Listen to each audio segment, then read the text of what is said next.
Son that saved a wretch like me.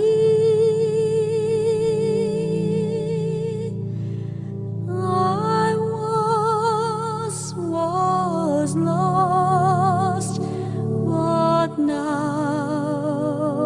I'm found, was blind, but now I see.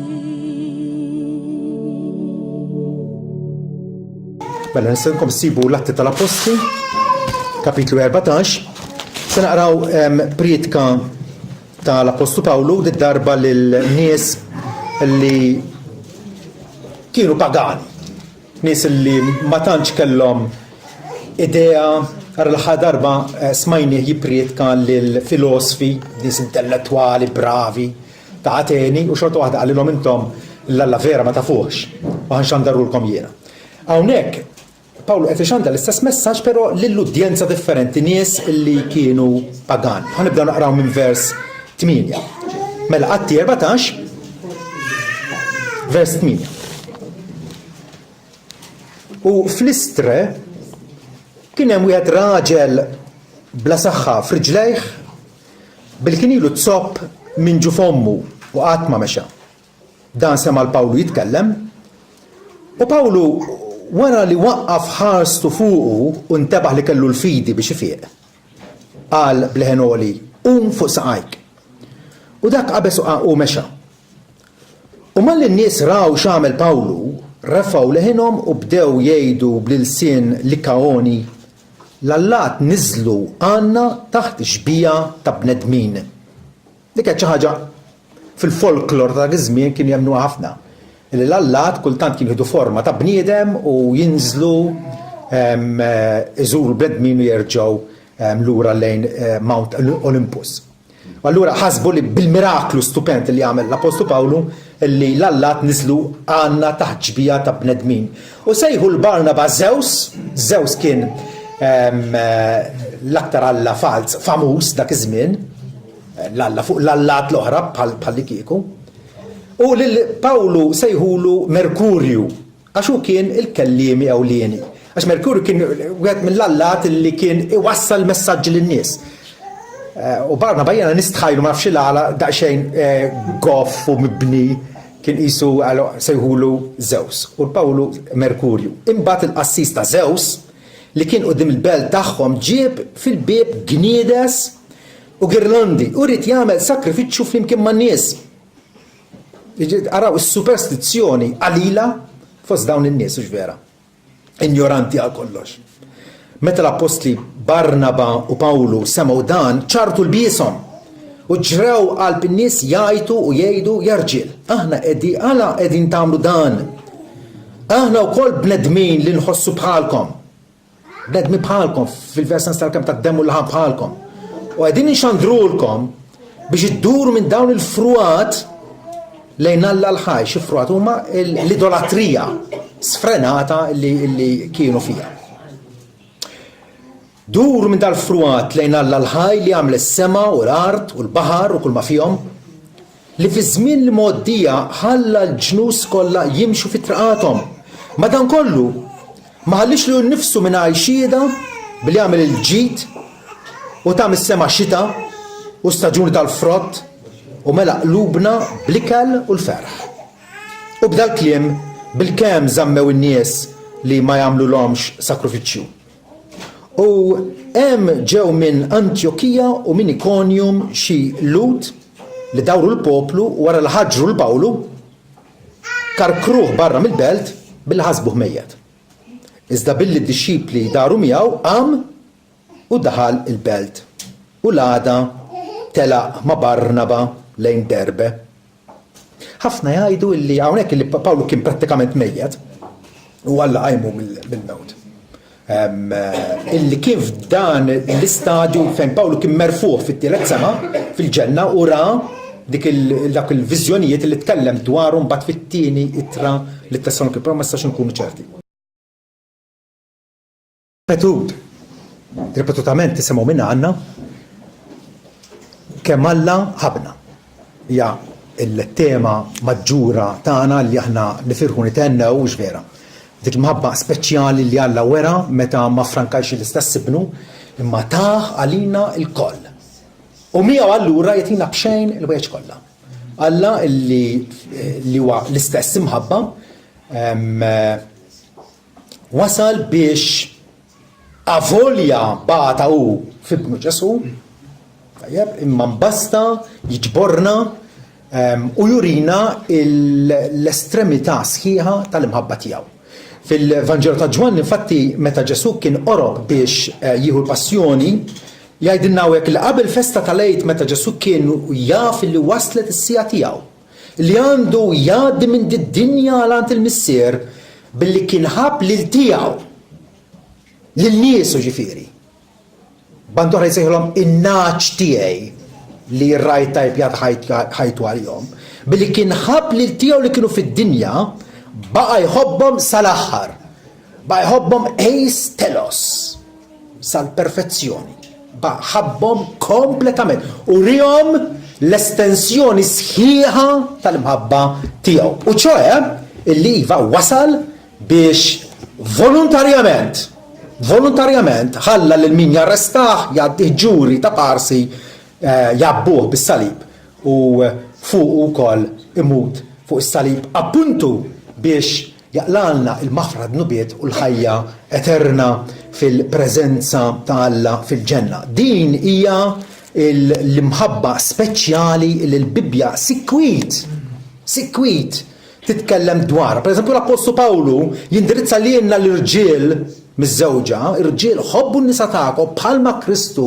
ħab lill-Knisja u ta' lilu nnifsu għalija biex inqaddisha u jnaddafa bil-ħasil tal-kelma bil-kelma biex jagħmilha tidher qudiemu Knisja glorjuża, bla teba, bla tikmixa u bla xejn minn dan. Imma biex tkun qaddisa u bla teba. Mela Kristu għandu nies li dawn in-nies b'mod deliberat, bi pjan, b'imħabba infallibbli qiegħed jiġbidhom lejh biex finalment ikunu fil-glorja miegħu. Il-dawk in-nies li kien jaf minn qabel ippredestinhom biex ikunu jaqblu maġbija ta' ibnu sejħilhom permezz tal-Evanġelju, iġġustifikhom, ċoe iddikjarhom ġusti bil-merti ta' Kristu u wkoll jasal biex jigglorifikhom. Din hija l-istorja tal-Bibja li mill-bidunet mindu Adam waqa' fid-dnub Alla wiegħed din is-salvazzjoni speċjali tajjeb beda jurija permezz ta' patt ma' Abraham meta qallu fik jew f'nislek jitbierku se jitbierku l-ġnus kollha tajjeb permezz ta' Iżrael illi Mosè qalilhom ara ma taħsbux li Alla ħabkom għax intom kontu akbar minn xi poplu ieħor jew aħjar mill-popli l-oħra, intom l-iżgħar fost il-popli. Imma Alla ħabkom għax ried isedda iżomm il-patt li huwa għamel ma' missirijietkom. U naraw li minkejja li Iżrael ma tantx kellu b'xiex jiftaħar moralment, Alla ħab lil dak il-poplu. Sakemm fil-milja ta' żmien Alla bagħat l-ibnu. Imwieled minn mara, imwieled taħt il-liġi biex jifdi biex jixtri għalih innifsu il-dawn in-nies biex jagħtihom it-titolu ta' ulied adottivi ta' Alla. Ġidina l-istorja fil-qosor dik naħsejħu la Heilsgeschichte, l-istorja sagra. Il-Bibja taqra minn oxra sa oxra u turik kif Alla intervina biex jiġbed għalih innifsu poplu li hu jafu mill-eternità. L-imħabba speċjali tal-Alla. Fuq l-estrem liħor però, fuq l-estrem liħor naqraw l-atteġġjament ta' Alla lejn il-ħżiena. Li kultant kif jitkellem, per eżempju fis-Salmi, Salm 5, kważi nħoġġu xxukkjati. Niskandalizzaw ruħna meta naqraw għax int m'intix Alla li jogħġbok il-ħażen, lanqas jagħmar miegħek il-ħażin, s'issa kollox sew. Quddiem għajnejk ma jiqfux il-kburin u lil dawk kollha li jagħmlu l-ħażen inti tobodhom. Kliem ibes. Kliem li ħafna drabi nippreferu ma niltaqgħux miegħu. U mhux darba jew tnejn ġew nisqalu qed nipprova naqra s-salmi biex nitlob, imma kultant niltaqa' ma' dawn l-istoffi illi ma jogħġbuni xejn. Ejja nkunu onesti ma' nfusna. Ejja nippruvaw naraw kollox, naraw l-istampa kollha. Hawnhekk qed jgħidilna illi Alla jobod lil-ħażin. Salm 11 jgħid xi ħaġa simili, jifli l-mulej lill-ġust, iżda tobod ruħu lil-ħażin u lil dak li jħobb il-vjolenza, xita ta' ġamar, naru kubrit u riħ jaħraq jamef u l-ħżiena. Dan ikun is-sem tal-kalċi tagħhom. Għal darb'oħra konna nibelaw ir-rieq u ngħidu possibilment Alla u hekk. Alla u hekk. Salamun fil-proverbji tiegħu jgħid hemm 6 ħwejjeġ li jobgħod il-mulej. Iva 7 huma mistkarrin minnu. Għajnejn mkabra, il-sin giddieb, idejn li ixerdu dem blaħtija, qalb li tberren ħsibijiet ħżiena, riġlejn ħfief biex jagħmlu l-ħsara, xut qarrieq li jgħid il-gideb u minn bella ħwaj qajjem il-ġlied. Innu taw kif iħallat fl-imkien dnubiet u midinbin. Kultant aħna biex neħilsu minn dil-problema ngħidu Alla iħobb il-midneb ma jobgħod id-dnub. Li f'ċerta sensi vera. ċerta sensi vera. Imma hu hekk Salmu qiegħed jgħid illi x-xut qarrieq Alla jobodu, lil minu ġelliedi Alla jobodu, plus ukoll iva il-kburija, il-gideb, il-ħsibijiet ħżiena, illa xi dnub mi jagħmlu? Id-dnub tagħmlu l-midneb. U l-midneb għal fejn se jkun? Midneb għax jagħmel id-dnub. Mingħajr il-midneb ma jeżistix id-dnub. U allura Alla f'sens qawwi u vera jobod il-midneb. Ma jieħux pjaċir bih. Il-Bibja titkellem sikwi dwar l-adab tal-Alla, jew ir-rabja tal-Alla, id-dispjaċir tal-Alla kontra l-bniedem illi qed jaħrab minnu. Rumani wieħed tixxokkja ruħek jekk taqraha, Pawlu jagħtina deskrizzjoni taċ-ċiviltà Rumana u Griega ta' żmienu, fejn għal 3 darbiet Pawlu jgħid Alla telaqhom għal faħx tagħhom. Alla telaqhom biex jagħmlu b'ġisimhom għajb. Waqgħu fl-idolati Alla telaqhom. Issa, faċilment aħna immorru jew fuq estrem jew fuq ieħor. X'ħanajdu dwar nies reprobati, nies li finalment fl-aħħar mill-aħħar se jispiċċaw fl-infern. X'se ngħidu dwarhom? Alla b'xi mod iħobb lin-nies li mhumiex salvati u li hu jaf minn qabel, din il-problema, li hu jaf minn qabel għax huwa omniscienti. Illa xu għandu dal-pjan etern bħala Alla s-sultan, Alla s-sovran, Alla b'xi mod iħobb lin-nies illi finalment jieħdu l-kastik etern tagħhom. Issa, intom tafu daqsi, il-Bibja tgħallem b'mod ċar, b'mod ma tistax taħarbu illi hemm xi nies ma nafux kemm, ma nafux x'perċentwal mill-umanità, imma hemm nies illi se jintilfu eternament. B'modi sempliċi se jmorru l-infern. Ġesu fit-tmiem il-priedka famuża tiegħu fuq il-muntanja jgħidilna ħafna qatt jgħidu f'dak il-jum mulej ma ħabbarniex f'ismek. U f'ismek keċċejna x'jagħten, u f'ismek għamilna ħafna eġubijiet. Qed jikklejmew ukoll jagħmlu l-miraklu. Il-mirakli f'isem Ġesu. U mbagħad jien nistqarrilhom jien qatt ma kont nafkom. Tbedu minni intom li tagħmlu l-ħażen. Ġesu meta jpenġina dak ix-xenarju grandjuż tal-ġudizzju finali. L-istorja umana se tispiċċa b'ġudizzju fuq kull bniedem.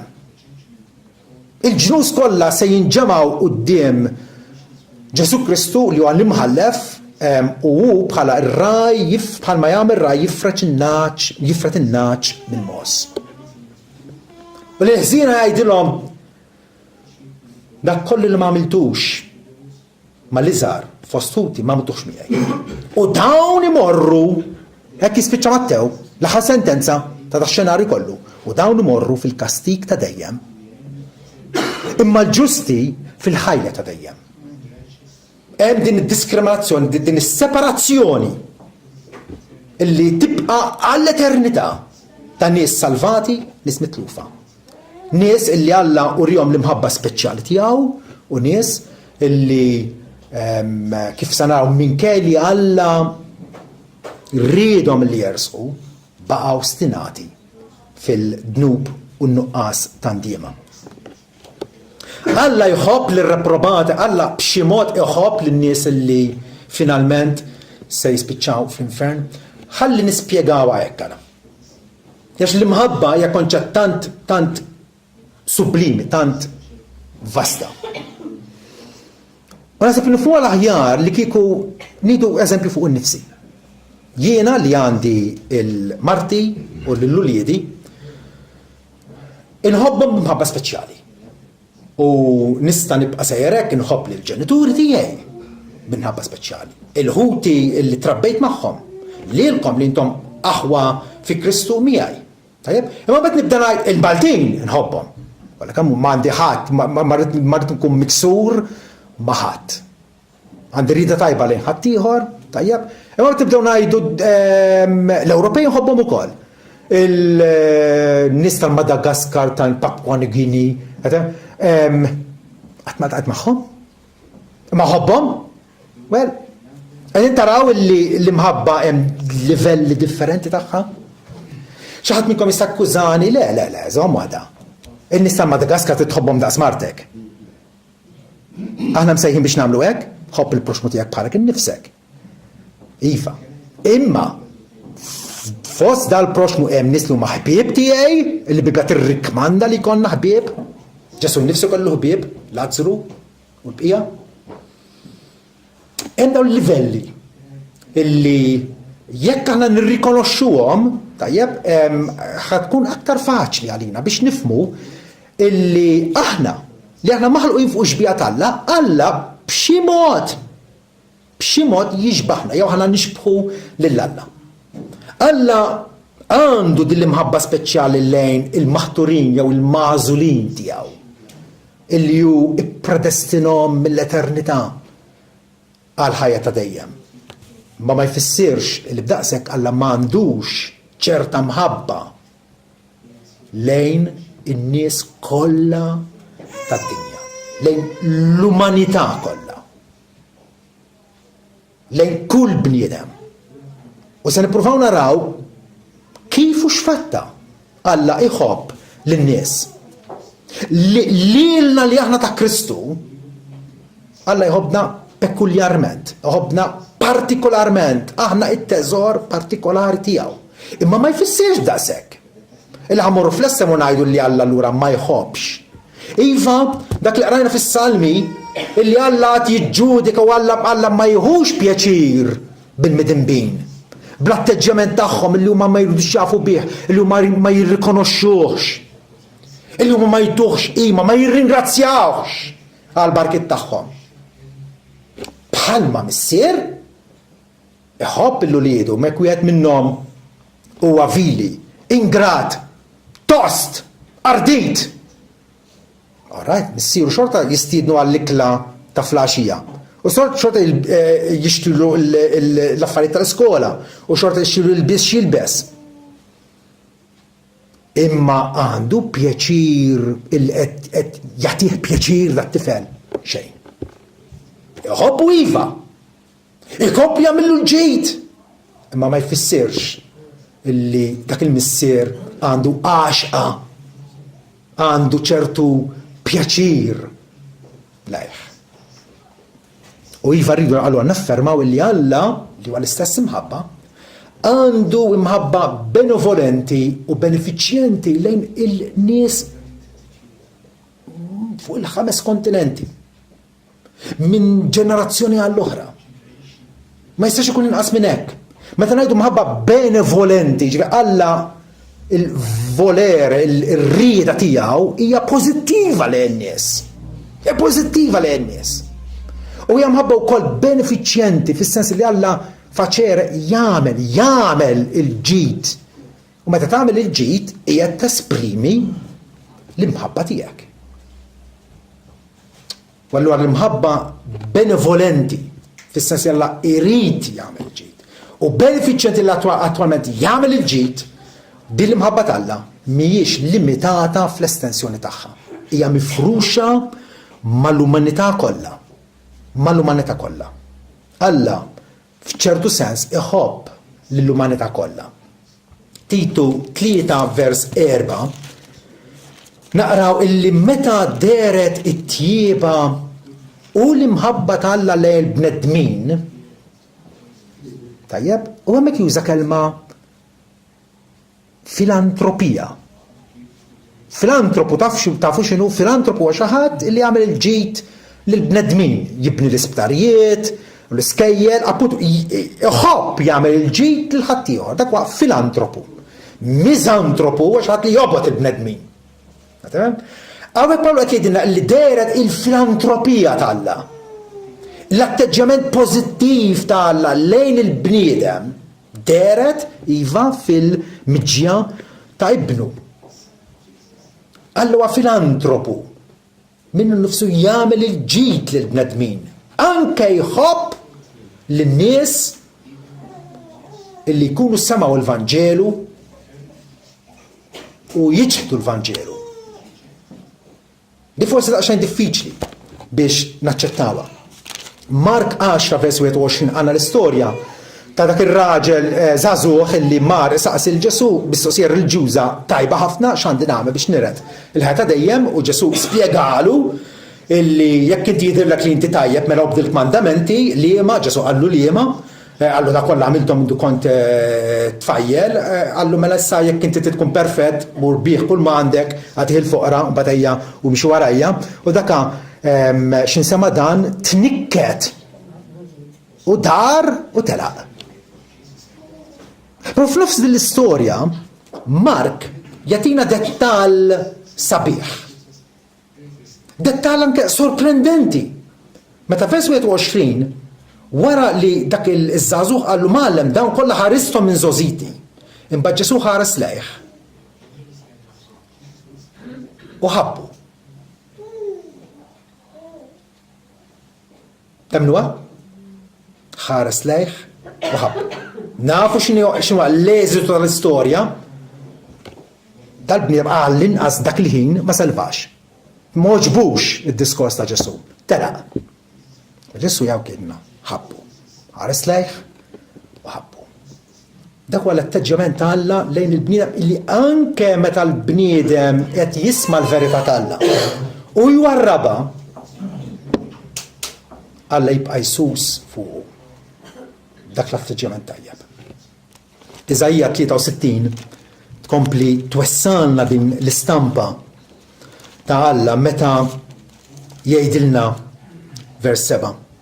Infakkar it-tjieba tal-mulej u t-tifħir tal-mulej skont kull ma għamel magħna l-mulej. U l-ġid kbir ma' dar Iżrael li għamel magħhom skont il-ħnina tiegħu u l-kotra tal-grazzi tiegħu. Qed jitkellem dwar Iżrael bħala nazzjon, bħala poplu sħiħ li għandna nafu li ħafna minnhom kienu nies idolatri, ħallalin, adulteri bħas-soċjetà tagħna. Ma hekk Iżajja qed jgħid jiena tinfaħħar l-Alla illi tratta ma' Iżrael in ġenerali b'dan il-mod skont il-grazzji tiegħu, bil-ħnina kbira tiegħu għax qal ta' bilħaqu ma' poplu tiegħi u li ma jikbux. U kien għalihom Salvatur, fid-dwejqa tagħhom kollha kien imnikket.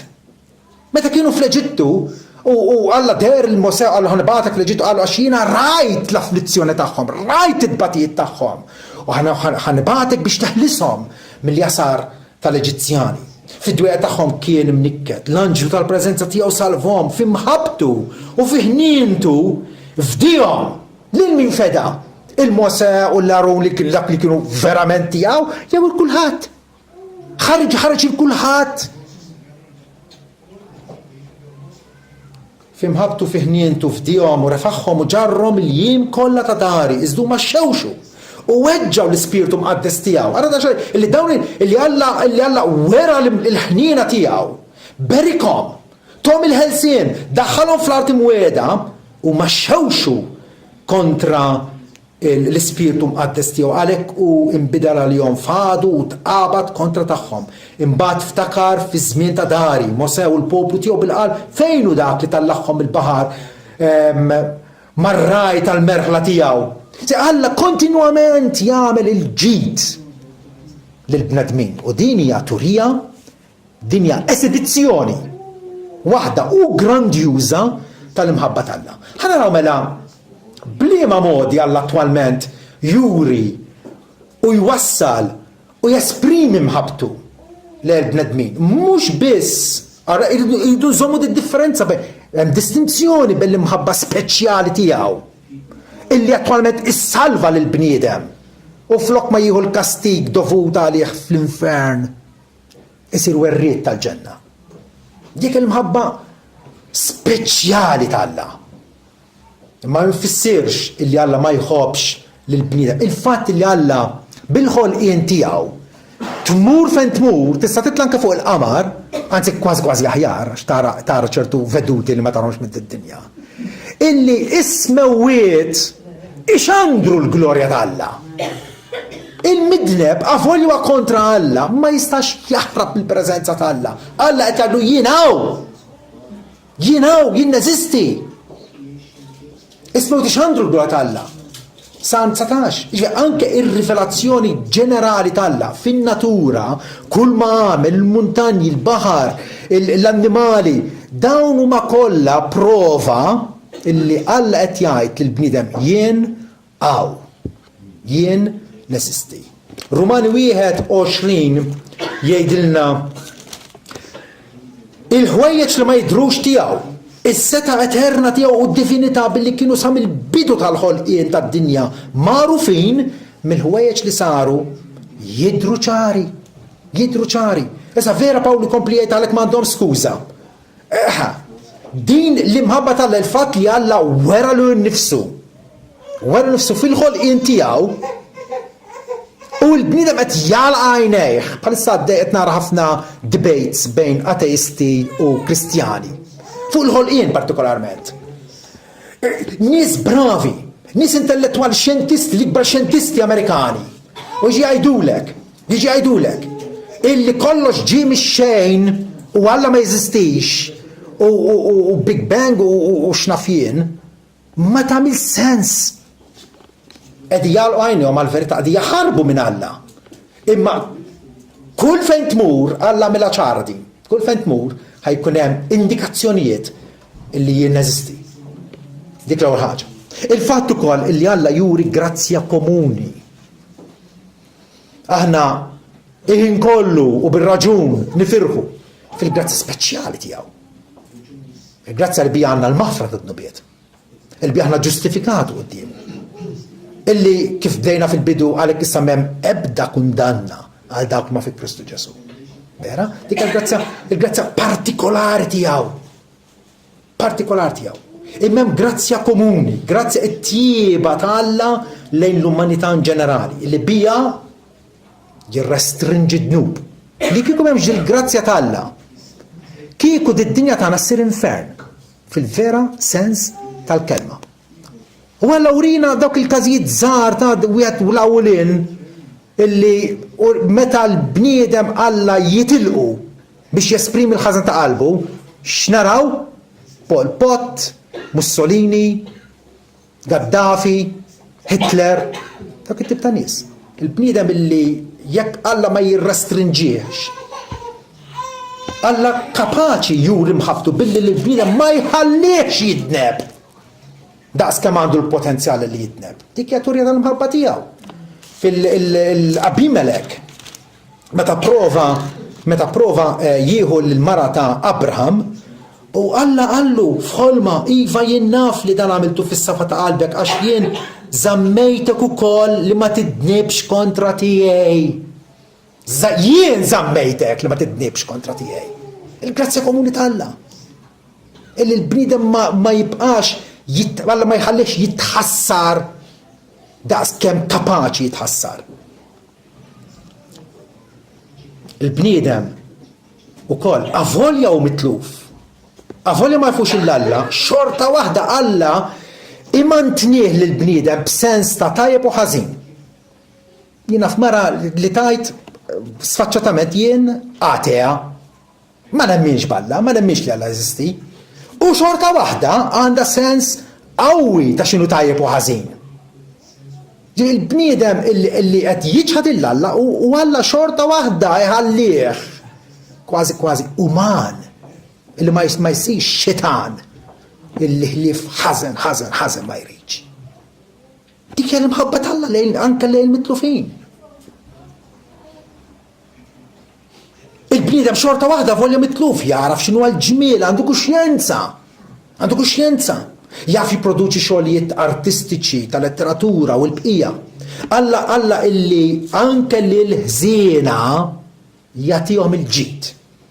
Asaf meta ħaseb fuq hekk qal jiena ta' ħżiena, kont għajjura ħżiena. Meta dawn għandhom is-simna ma jonqoshom xejn, u liedhom huma b'saħħithom, imutu fuq sodda komda, għal jiena kont nejra għalihom. Alla korreġieħ, għallu isma għallu il-tjieba u l-imħabba tiegħi lejn dawn it-tip ta' nies hija temporanja. Lejn nies tiegħu hija l-eternità. Jien ħabbejtek b'imħabba eterna. Għalhekk komplejt inżomm miegħek il-fedeltà tiegħi. Ma huwa fatt li Alla fir-rikkezzi tal-ħnina tiegħu jagħti lil bnedmin avolja jidaw bih. Avolja jgħidu li ma jeżistix. Avolja jiksru l-kmandamenti tiegħu sfaċċatament. U Pawlu jgħid hekk, Romani 2:4. Jew qed maqdar ir-rikkezzi tat-tjieba tiegħu u tas-sabar tiegħu u tad-dewmien għall-għadab il-fatt li qed idum biex jgħadab kontrik u ma tafx li t-tjieba tal-Alla tmexxik għall-indiema. Titjiba li Alla juri anke mal-infidili suppost twassal għall-indiema. Jekk qed nirraġuna sew ngħid Alla qed jagħtini saħħti, tani impjieg, tani familja, ninsab kuntent, x'għosni. Alla kemm hu tajjeb miegħi, minkejja li jiena noffendih, mela ħandur lejh. Hekk suppost nirraġuna. Verew le, hekk suppost nirraġuna. Min keda kollu Alla xorta waħda jibat ix-xita tiegħu fuq il-ġust u l-inġust. Italla x-xemx tiegħu fuq il-ħażin u t-tajjeb. Għandu din l-imħabba indiskriminata lejn il-bnedmin kollha. Pawlu fil-filosfi tagħtin qalilhom illi aħna fih ngħixu u nitħarku u għandna l-istess eżistenza tagħna. Ik ukoll. Il-fatt li ma anke jekk inti ma għandek xejn fqir, batut, marradi, il-fatt li inti ħaj hija barka minn għand Alla. Hija barka minn għand Alla. Alla li juri tjubitu mal-ħolqien kollu. Mal-ħolqien kollu. U qed ngħidu dan illum biex nippruvaw niskopru ċerta bilanċ. Ma jżux ninsewhom dal-affarijiet. Illi Alla għandu dispożizzjoni tajba lejn il-bniedem in ġenerali. Salm 145, vers 8. Il-mulej waħanin u kollu modrija. Idum biex jadab u ta' tjieba kbira. Tajjeb il-mulej ma' kulħadd. Żgur mhux qed jgħid għall-poplu Ludi biss hawnhekk. Żgur. Hawnhekk il-firxa ta' tjieba ta' Alla lejn kulħadd. Tajjeb il-mulema kulħadd u l-ħniniet ħelwin tiegħu huma fuq l-emejjel kollha tiegħu. X'għax tal-ħaġeb. Iva Alla għandu dik il-ħnina ħelwa ma' kulħadd. Ma jistax ikun inqas minn hekk. U Alla li jagħti għotjiet tajba. Każ interessanti. Meta Ġoswe fix-xuħija tiegħu fakkar lin-nies u qalilhom kif Alla mexa magħhom bħala Lut. U jinħatt il-missierkom Abraham għal qed jikkwota, Ġoswe qed jikkwota lill-mulej. Jinħatt il-missierkom Abraham min-naħa l-oħra tax-xmara u mexxejtu ma' art Kanan kollha kattartu nislu u tajtu l-Iżak. U l-Iżak tajtu l-Ġakob u l-Eżaw. Ġakob kellu, Iżak kellu tawmin. Illi dwarhom naħseb jiena ġieli smajtu xtajt il-Bibja dwar. Illi l-Ġakob ħabbejtu imma l-Eżaw battu. Li qed jgħidilna li jien ħabbejt il-Ġakob dik l-imħabba perfetta li bija salvajtu u tajtu l-maħfra. U l-Eżaw ħabbejtu inqas, imma xorta ma ħabbejtu. Għaliex? Kif qed jgħidek? Tajtu l-Ġakob u l-Eżaw. L-Eżaw tajtu l-muntanja ta' sejjir biex tkun tiegħu.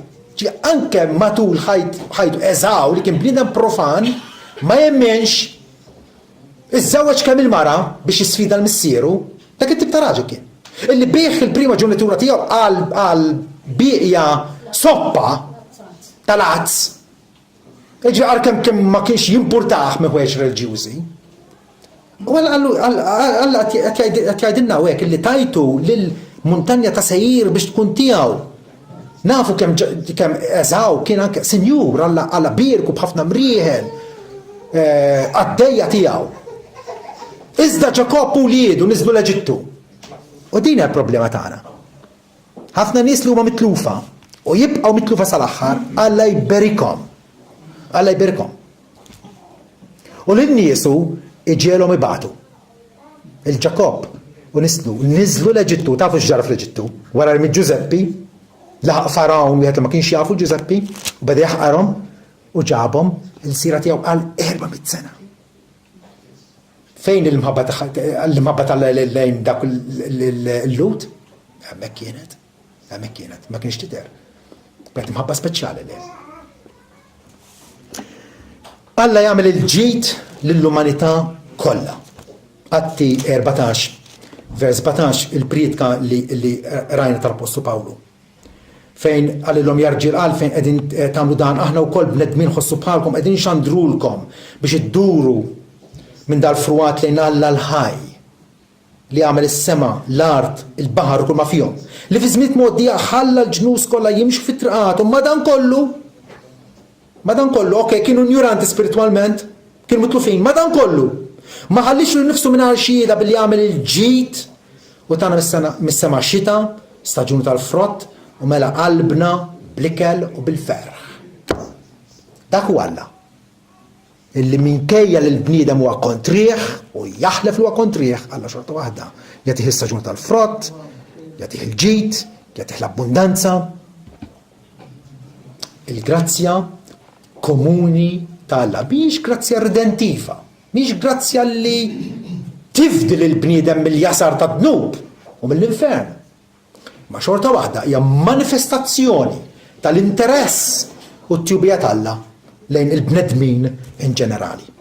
Ħaġa oħra, illi bija ukoll naraw l-imħabba Alla, il-kumpassjoni tiegħu, il-modrija tiegħu li hu juri mal-mitlufa. Salm 86, vers 5, jgħidilna għax int Sidi twajjeb u lest biex taħfer u kollok tjieba ma dawk li sejħulek. Daw il-nies li Alla ħalaqna fuq xbija tiegħu, aħna waqajna f'Adam, imma daw kollha li jduru lejh Alla huwa wkoll tajjeb magħhom. Kif jiddeskrivu nnifsu Alla ma' Mosè? Issa ma daqsxejn Alla qiegħed jagħtina ħjiel dwar il-karattru tiegħu. X'tip ta' karattru għandu Alla? Esodu 34 vers 6. Il-mulej għadda quddiem Mosè u għajat il-mulej Alla li jader u jħen idum biex jadab u kbir fit-tjieba u fis-sewa minnu nnifsu huwa hekk. Minnu nnifsu. Idum biex jadab. Ħafna nies din jinterpretaw ħażin u jgħidu fejn hu Alla? Illi jħalli dawn il-gwerer, l-inġustizzji, dawn il-ħażen lampanti fid-dinja. Fejn hu Alla? Alla jdum biex jadab. Qed jagħtik l-opportunità, qed jagħtik iċ-ċans. Tibqax tafex, tibqax tiġri l-bot minnu. Dulla il-kumpassjoni ta' Alla. Illi iħobbna, iħobb il-bniedem minkejja illi l-bniedem huwa mitneb. F'sens profond ħafna, Sant Ustin wasal biex qal Alla ħabna anke meta kien jobodna. Tiftakru Salm 5:11 x'jgħid li Alla jibgħat xita ta' ġamar u kubrit fuq il-ħżiena u jobodhom. Ma juhux pjaċir bl-imġiba imħassra tal-bniedem, imma xorta waħda jħobbu. Xorta waħda jagħmlu l-ġid. Xorta waħda jitqanqal għalih. Ħanaraw għax nasib jekk vera rridu nibdew biex nifmu lil Alla. Rridu nħarsu Ġesu Kristu vera? Min jara lili, jara l-missier. X'attitudni wera Ġesu Kristu l-midinbin? Kien jiekol magħhom jagħmilha magħhom għaliex? Biex jitħallat magħhom fiż-żibel ta' le. Il-Farizej gergrulu ma jiekol mal-midinbin. Ġesu għalhom il-parabola ta' dak il-missier ħanin illi min kelled li t-tifel tost tiegħu berbaqlu ġidu kollu man nisa żinja fart imbeda u mbagħad mar lura għandu xejn kien litteralment magħlub u qed imejt bil-ġuħ. U l-missier laqgħu ġera le biex jilqgħu u ħadni miegħu u għamilu festa għax dan ibni kien mejjed u reġa' ħajja kien mitluf instab. Dak huwa l-atteġġjament Alla lejn il-mitlufin. Ġesu fl-aħħar ta' ministeru tiegħu Mattew 23:27. Qed iħares lejn Ġerusalemm tafu li niżel għall-aħħar darba biex jagħti ħajtu b'fidwa ħafna. Qed iħares lejn Ġerusalemm mill-bogħod u toħroġ minn qalbu din l-għajta, din il-karba ta' kumpassjoni għal nies li ma kinux jaħmluh pinġut, ridu jqirduh. U Ġesu xorta waħda jgħid Ġerusalemm, Ġerusalemm, int li toqtol il-profeti u tħaġġar il dawk li jinbatulek, kemm il-darba rid niġma lillu liedek flimkien bħalma tiġieġa tiġbor il-fliles tagħha taħt ġwen ħajja. U int ma ridx. Il-kumpassjoni ta' Ġesu Kristu, illi hija riflessjoni perfetta tal-kumpassjoni ta' Alla l-Missier. Alla li jrid jiġma l-bniedem u l-bniedem ma jridx. Tagħmel il-ħtija, tagħmel il-ħtija. Qiegħed tal-bniedem illi ma jridx u ostinat fin-nuqqas ta' ndiema.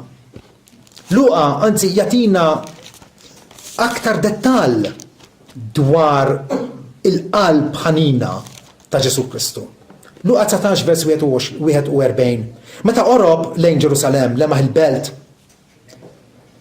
u bekk għalija. Temnu għadi? Bekk għalija. Tgħidu għax kien bniedem, le huwa bniedem u Alla. Bekk għalija. Billi qal kieku għaraft intu kol għall-inqas f'dan il-jum tiegħek il-ħwejjeġ li jeħtieġu għal ġid tiegħek jew għas-sliem tiegħek. Iżda saħbew minn għajnejk. U vera, Alla jibqa' jagħmel ġid, Alla jibqa' jinnamra mal-bniedem, jibqa' Ġesu qal għal dak kollha li ġu għandi jien ma kaċċihomx il-barra. Okay? Kif juri mħabtu Alla lejn il-bnedmin għavolja jaf li dan fl-aħħar mill-aħħar se jkunu mitlufin u jibqgħu mitlufin. Billi jammonihom. Meta twissil il xi ħadd x'ifisser? Ifisser li inti importak minnu. Illi inti ma tridux jidħol fit-triq tar-rovina, ma tridux illi ħajtu tispiċċa traċedja. U Alla naraw dawn l-ammonizzjoni, dan appelli kontinu għal midinbin, b'mod in ġenerali iwissi dwar id-destin ikraħ illi hemm mistenna għal mitlufin, għal dawk illi jippreferu jgħixu il-bot minn Alla u mix-xirka tiegħu. Alla jafżal l-bniedem biex jitlaq triqatu, jitlaq il-vizzji tiegħu, jitlaq il-modija tal-ħtija tiegħu.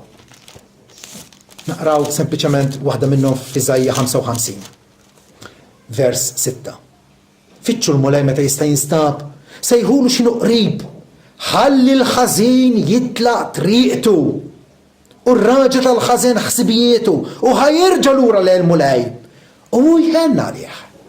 L-ammonizzjoni. Taħsbu intom din it-twissijiet Alla fil-Bibja li naqraw dwarhom ripetutament u li Alla jridna li wasluhom lin-nies in ġenerali. Li dawn huma twissijiet faċċjoli jew nieqsa mis-sinċerità f'Alla. Laqqas biss jgħaddina mumana. U ma twissijiet sinċira. Ma twissijiet ħieġa mill-qalb tal-Alla, x'Alla jimpurtah, Alla jixtieq il-ġid ta' ħaddieħor. L-aħħar ħaġa. Kif naraw l-imħabba tal-Alla lejn il-bniedem in ġenerali? Billi joffrilu l-Vanġelu. Issa Ġesu qal ħafna huma l-msejħin, ftit huma magħżulin. Jagħmel id-distinzjoni li approvajt noħroġilkom fil-bidu. Imħabba speċjali għal magħżulin, imħabba ġenerali li tilħaq lil-massa tan-nies. Kull fejn ippenetra l-Evanġelju, f'kull pajjiż, f'kull żmien, Alla wassal l-imħabba tiegħu. Ifisser illi dik l-imħabba kienet effettiva illi bniedem salva kull min sama l-Evanġelju? Le. Istifnu l-orti illi der qudiema s-Sanedriju biex jiddefendu l-nifsu. Fl-aħħar mill-ħaq qalulhom intom nies illi il-ħin kollu tirreżistu l-Ispiritu Santu. Bħal marru mis-Sirjietkom qed tagħmlu intom ukoll. Kienu jafu l-Vanġelu u żgur li kienu jafuh. U għalhekk ippersegwitaw l-Istifnu u l-Knisja Bikrija għax kienu jafuh sew il-Vanġelu. Salvaw? Le. L-offerta tal-Vanġelu is-salvazzjoni offruta liberament b'xejn, Alla qed joffri qotja b'xejn. Il-ħasra hi li ħadd ma jrida dil-lotja. Ħadd ma jrida dil-lotja. U hemmhekk għal darb'oħra naraw fil-waqt li l-imħabba tal-Alla hija aċċentwata, hija enfasizzata, naraw il-lebusija tal-qalb tal-bniedem illi ma tridx taf balla. Alla xorta waħda joffri b'xejn u b'mod indiskriminat, mhux joqgħod jgħid lil magħżulin tiegħi biss, Ġesu qal morru fid-dinja kollha u x'għandu l-Evanġelju. Uru, esprimu l-imħabba tal-Alla lejn bniedem, għallek ħabb id-dinja illi talliba waħdini tiegħu. U rridu waslu x'tip ta' Alla hu Alla missierna. U Alla li jimpurtah mill-umanità. Meta Ġesu qal parabola tas-sultan li jagħmel tieċa l-ibnu, is-sultan qal morru kullum kien u stiedu kulħadd biex jiġi. Il-kulħadd f'solbin it-toroq, fil-fisqaqien, fil-pjazzett, ħadd ma rid imur. Tagħmel ħtija. Il-pranzu kien lest, l-oġiera kienu maqtula. Tagħmel ħtija. Alla qed joffri din l-offerta ġenwina lil kulħadd. B'mod onestu sinċir u l-bniedem jirreżistija. Il-bniedem jirreżisti l-imħabba tal-Alla. Ġesu qal anke lin-nies reliġjużi ta' żmienu, super reliġjużi. Għalhom tom tistudjaw fl-Iskrittura għax taħsbu li fija għandkom ħajta dejjem. Frattanti għall-Iskrittura li tagħti xhieda tiegħi. Imma intom ma tridux tiġu għandi. Għal darba tagħmin il-ħtija tal-bniedem. Intom ma tridux tiġu għandi biex ikolkom il-ħajja. Imma ċertament il-preżenza sa' Ġesu fosthom illi għallimhom, wissihom, fetħilhom għajnejhom kienet ċertament turija tal-imħabba tal-Alla lehom. U x'ingħidu għall-istedina miftuħa ta' Ġesu Kristu. Ejjew għandi, intom il-koll, intom kollha kemm intom ġifieri, li intom imtaqlin u mobbijin. U jiena sarraħkom. Illi mobbijin kollha jmorru għandu? Le. Imma l-istadina miftuħa għal kulħadd, għal kull fejn jasal il-Vanġelu. Din l-istadina tal-Alla. Sibu l-mistrieħ tagħkom fija. Frattant il-bniedem il-midneb jibqa' stinat. Sal-aħħar nifs tal-Bibja Alla jistieden. Sal-aħħar paġna. L-Ispiritu l-Arusa jgħidu ejja. U min jisma' ħajjed ejja. U ħajjiġi kull minu bilaċ. Kull minu bilaċ. Spiritualment, palma kienet il-mara Samaritana. xorbot. U kienet sodisfatta. Kull min balat ħajjiġi. U kull min irid ħajjieħu mill-ilma tal-ħajja b'xejn. L-imħabba tal-Alla b'xejn. Trid għad dispożizzjoni tiegħek. Daqshekk hija kbira l-imħabba tal-Alla. Frattant il-midneb jibqa' stinat. U għak allura rridu ngħidu, ħanerġgħu fakkarkom bid-distinzjoni. Illi bħalma jitsalmi 135 vers 6. Kull ma joġbu l-mulej hekk jagħmel fis-sema, fl-art, fl-ibħra u fl-ammie. Kull ma joġbu l-mulej hekk jagħmel, da ma jfissirx illi Alla huwa frustrat fl-imħabba tiegħu. Alla jħobb għax dak huwa l-karattru tiegħu. Imma ċertament il-pjan tiegħu ċertament infallibilment jirnexxi. U ma jfissirx daqshekk, ma jfissirx li Alla jieħu pjaċir b'kull aspett tad-digreta tiegħu. Bħalma Alla għażel lil xuħud ma żilx lil xuħud oħra, vera jew le? Ara Rumani 9. Ma tistax taħrab minnha. Pero fl-aħħar mill-aħħar ikollna ngħidu li Alla xorta waħda ma jħux pjaċir bil-mewt tal-ħżiena. Meta l-Alla jpenġuh bħala li għax din hija l-problema. Id-dilemma hija hawnhekk, jekk Alla Alla ta' mħabba u Alla lista kollox, għax ma jsalvax kulħadd. Jekk huwa mħabba, messi jisalva kulħadd. Il-fatt ma jisalvax kulħadd u mhux qed isalva kulħadd. Mela forsi ma jistax kollox? Qed tifhem? Imma jekk jista' kollox u mhux kulħadd qed isalva, mela mhux Alla ta' mħabba. Le. Alla huwa Alla ta' mħabba li ma bħala. Imħabba li ma nistgħux illaħqu biex nibdew nifhmu mqar il-1% tagħha. Il-mħabba fil-loli u l-font, il-wisa u t-tul tagħha ma nistgħux illaħqu magħha. Lanqas fil-preżenza tiegħu fil-ġenna ma ħajnexxielna biex nifhmu l-imħabba infinita tal-Alla lill-bniedem. Ma nistgħux ngħidu li Alla għax ma jsalvax kulħadd huwa nieqes mill-imħabba jew huwa nieqes mill-qawwa jew mir-rieda tajba. Dan huwa misteru tal-Alla. Dan huwa misteru tal-Alla, huwa misteru profond. U tajb li wieħed jimmedita u jkun assigurat li iva, dawn huma l-fatti. Il-bniedem jintilef ma jfissirx li Alla jieħu pjaċir bit-telfin tal-ħżiena. Eżekjiel 18, vers 32. Jgħidilna: armu minn fuqkom ħtijietkom kollha li bihom bnibtu.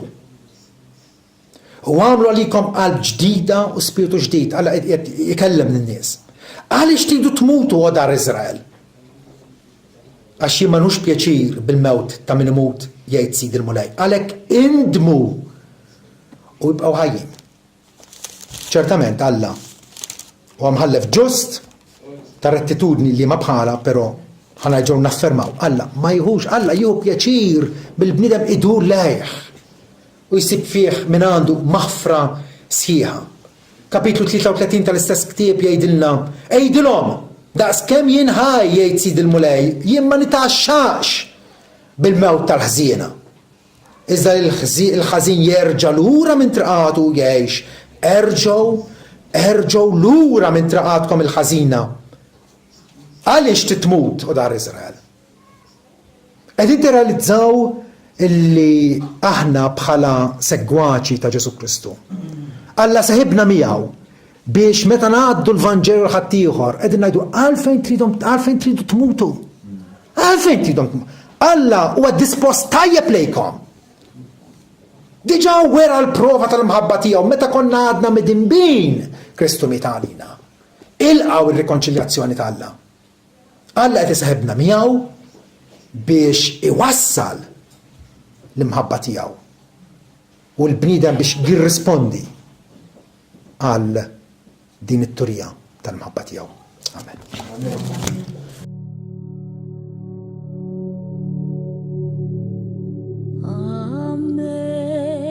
Amazing grace, how sweet the sound that saved a wretch like me. I once was lost, but now